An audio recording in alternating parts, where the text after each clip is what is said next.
All right, so we're gonna start off our next unit by discussing a few different skills that you need to have in order to deal with the next function that we're gonna talk about, which is quadratics. All right, so we're not gonna talk about quadratics much in this lesson, but it is coming, and these are skills that are going to apply to those functions. All right, so we're gonna start by talking about expanding binomials. It's something you cover in Algebra 1, but I wanna make sure that we're comfortable with it before we move forward. So, a definition here. So, definition, a binomial, that's what we're defining, is an algebraic expression with two terms. All right, so how do you know what are terms and what is a coefficient, what's a variable? Well, first off, terms are separated by plus and minus signs. Okay, let me repeat that. Terms are separated by plus and minus signs. So, as a little side note here,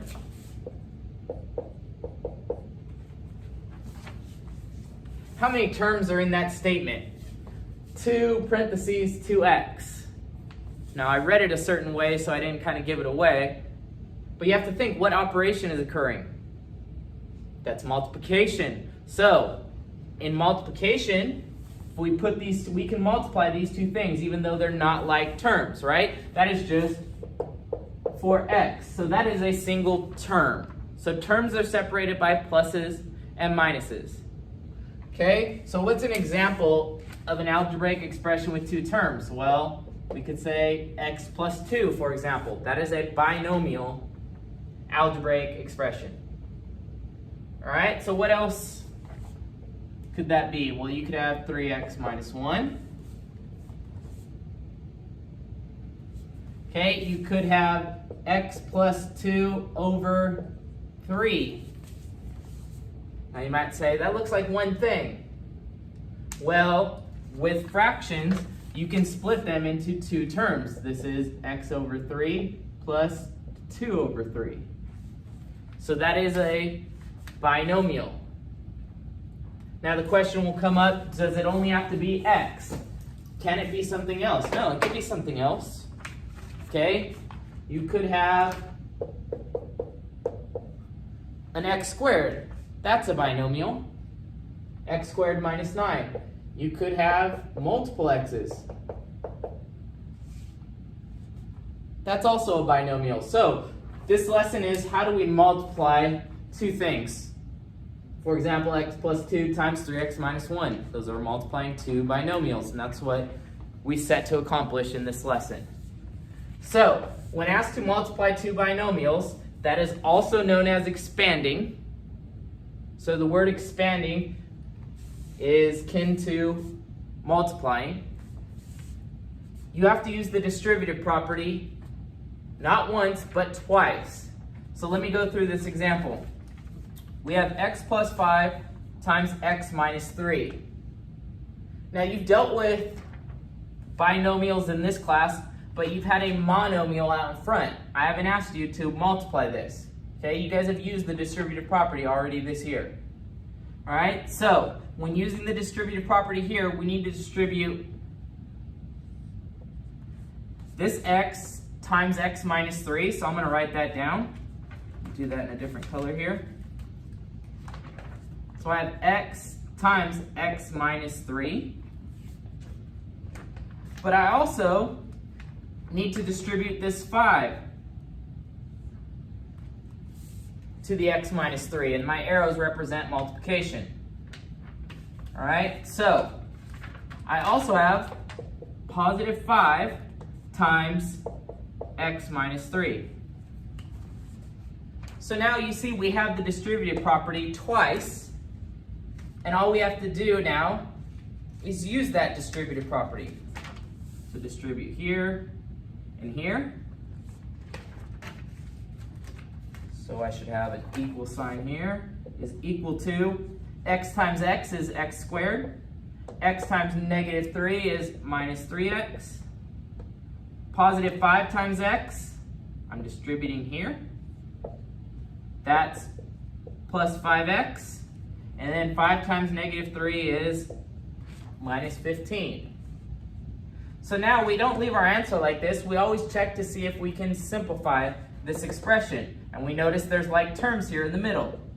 So our answer is going to be x squared. There's no other like terms. I can combine negative 3x plus 5x to become plus 2x. That's what those become. And then I have minus 15. And that is the expanded form of this. Now, this is not solving. You have not found an unknown variable. All you've done is written this in another form. We call this the expanded form. And we'll talk about what this form is called in the next lesson. All right? So, you may have heard this before, but this method that I just went through right here, this is the method of what we call foiling. Okay? It stands for you multiply the first terms, the outside terms, the inside terms, and then the last terms. That's what FOIL stands for. So if you hear me say FOIL, I'm talking about this method right here. Now there's an alternate method, and according to Miss Barnard, you guys learned this in middle school, and it's called the box method. So the box method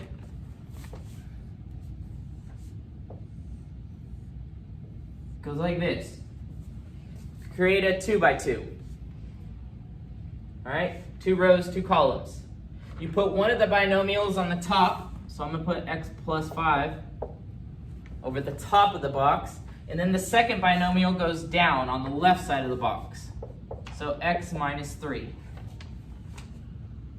Now to fill out this box, all you do is you multiply, kind of like what you do in, this reminds me of Punnett squares from biology, right? You multiply x times x, and the result goes in this top left square. Then you multiply x times 5, and you get positive 5x. It's important to put the sign there. All right, then x times negative 3 is negative 3x, and finally, negative 3 times 5 is negative 15.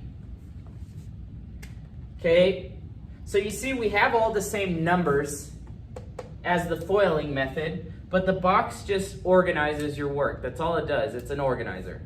All right, so now all you have to do is combine those two because there's our like terms. So we're going to end up with x squared. 5x minus 3x is positive 2x. And then we have minus 15. Whatever method you choose, I don't care.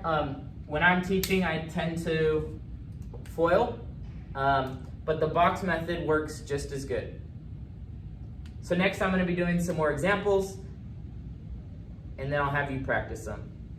All right, so in these problems we're asked to expand, and we have 3 problems here, so let's get to it. I'm going to use the FOIL method like I said before.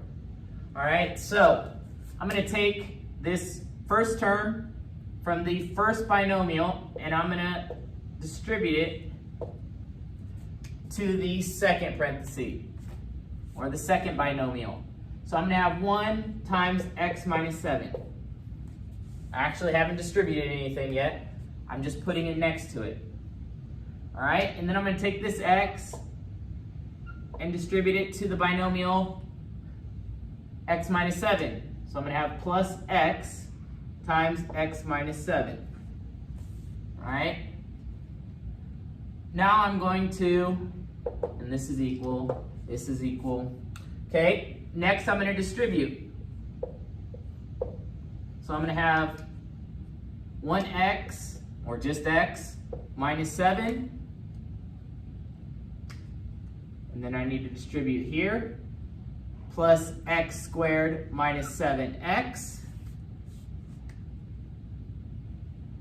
Now I just need to combine like terms, and I'm going to order it in what's called standard form, which you'll learn about later, but it's a good habit to start with the biggest exponent, the variable with the biggest exponent, put that first. So I'm going to write x squared first. X minus 7x is negative 6x. and then minus 7. So that is the expanded form of 1 plus x times x minus 7. All right, next problem. Now the next problem, I have a constant out here. This is a monomial because it's a single term. All right, I have a monomial times binomial times binomial. What I'm going to do first is I'm going to multiply these two binomials together. And then my last step is going to be to multiply everything by 2. So in essence, what I'm doing is doing this. Okay, I added those parentheses. They weren't there at the beginning. So the question is, do you have to do it that way, or can you do it in a different order? Well, in math, we have the associative property of multiplication, which says that you can switch the order that you multiply. You could multiply 2 times x plus 3 first, and then take that product and multiply it by x minus 4. Okay? I don't know why I chose this way. This is just the way I chose to do it. Okay? It'd probably be good practice for you to try to distribute the 2 into one of these. Don't multiply the 2 into both binomials, because then you're multiplying by 2 twice. Okay? But it's probably a good exercise to multiply these two first and then distribute to this one and see if you get the same answer as me. All right? But doing it the way I have outlined up here. Okay, now I'm going to skip a step because I've shown you what's happening in the previous examples. I'm going to skip a step and I'm going to go ahead and distribute that x, all right, without writing x times x minus 4. So here's what that looks like. I have the 2 from the original problem. So that's going to stay out there. I'm going to draw a parenthesis. Now, x times x is x squared. X times negative 4 is minus 4x. So I've distributed that first x. Now I got to distribute the 3. So I have 3 times x, so that's going to be plus 3x. 3 times negative 4 is minus 12.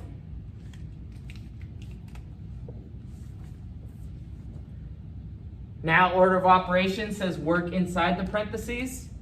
So I'm going to have 2 times x squared minus x minus 12.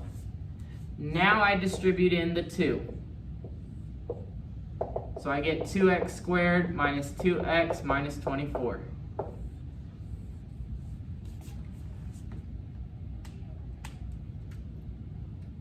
All right, so the last one I have up on the board here, x minus 1 squared.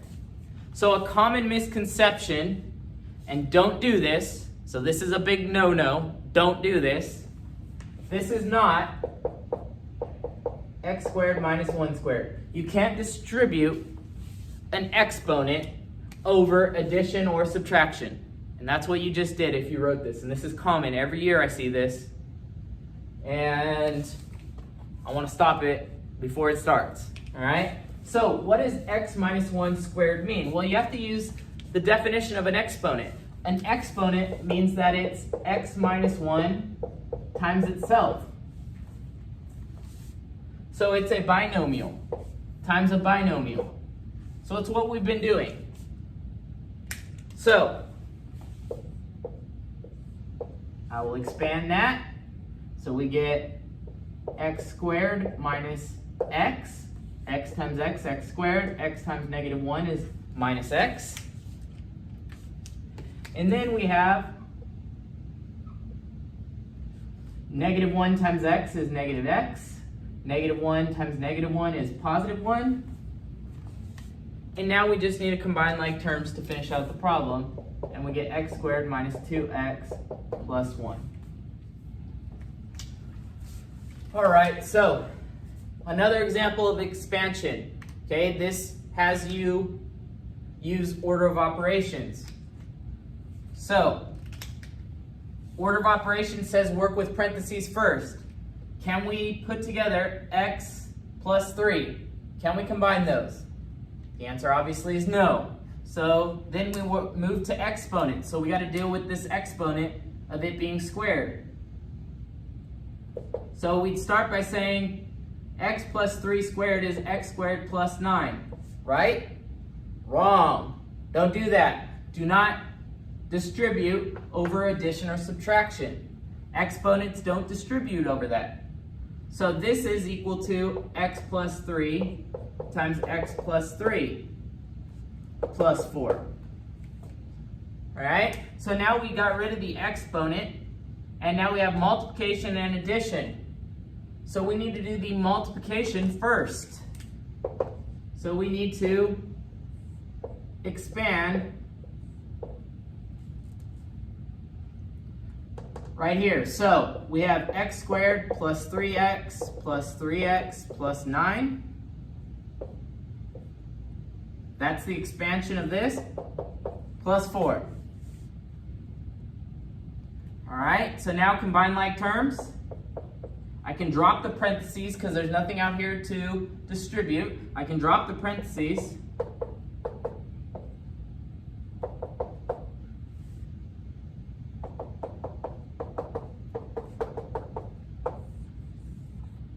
And there's my answer. I get x squared plus 6x plus 13. All right, for this last example, sorry I had to change it. It didn't work out the way I had it written. So I have, find the value of k such that 2x plus 3 times x plus k is equal to 2x squared minus 3x minus 9. So let's play around with this a little bit. And if you know the patterns of using the foiling method or the box method, this problem will be pretty easy for you. Okay, you'll see right from the beginning kind of what has to happen with k in order to get this. But let's say you didn't know what was going on and you just said, well, let's expand this out and see if I can get it close to this. All right, so doing that, you would distribute 2x to x plus k, so I'd end up with 2x squared plus 2xk.